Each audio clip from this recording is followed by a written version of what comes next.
क्या आप जानते हैं कि इंसान जब मर जाता है तो सबसे पहले कब्र में कौन सा सवाल उससे पूछा जाता है। ये सवाल इतना अहम है कि अगर इंसान तैयार ना हो तो कब्र उसके लिए अजाब बन जाती है। आज हम इस हकीकत पर बात करेंगे जो हर मुसलमान के लिए एक शदीद याद दहानी है। मरने के बाद इंसान की रूह अलग हो जाती है और उसका जिस्म कब्र में पड़ा होता है। कब्र एक ऐसा मकाम है जहां जिंदगी और मौत के दरमियान की हकीकत नजर आती है। यहाँ फरिश्ते इंसान से 3 अहम सवाल पूछते हैं। तुम्हारा रब कौन है? तुम्हारा दीन क्या है? तुम्हारे नबी कौन है?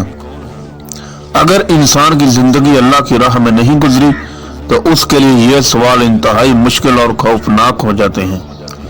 सोचिए एक लम्हे के लिए कि आप कब्र में हैं और आपसे ये सवालात किए जा रहे हैं। क्या आपके पास जवाब है? अगर आपने दुनिया में अल्लाह को याद नहीं किया, अगर आपने नबी सल्लल्लाहु अलैहि वसल्लम की तालीमात पर अमल नहीं किया तो ज़बान जवाब देने से कसीर हो जाती है।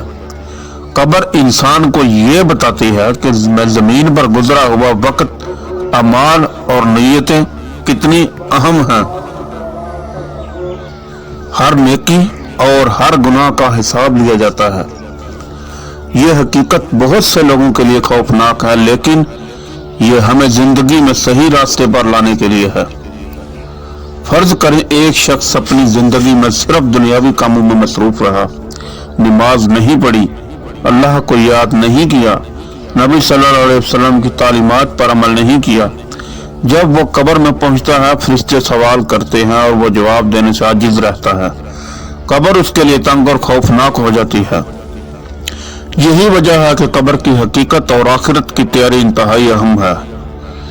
यह खौफनाक हकीकत हमें जिंदगी में यह सिखाती है नमाज, जिक्र और नेकी की अहमियत, दुनियावी मशगूलियात में अल्लाह को याद रखना, नबी सल्लल्लाहु अलैहि वसल्लम की तालीमात पर अमल करना।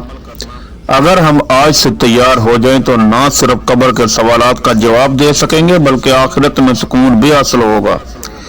याद रखें, ये वीडियो सिर्फ याद दहानी है, खौफ पैदा करने के लिए नहीं।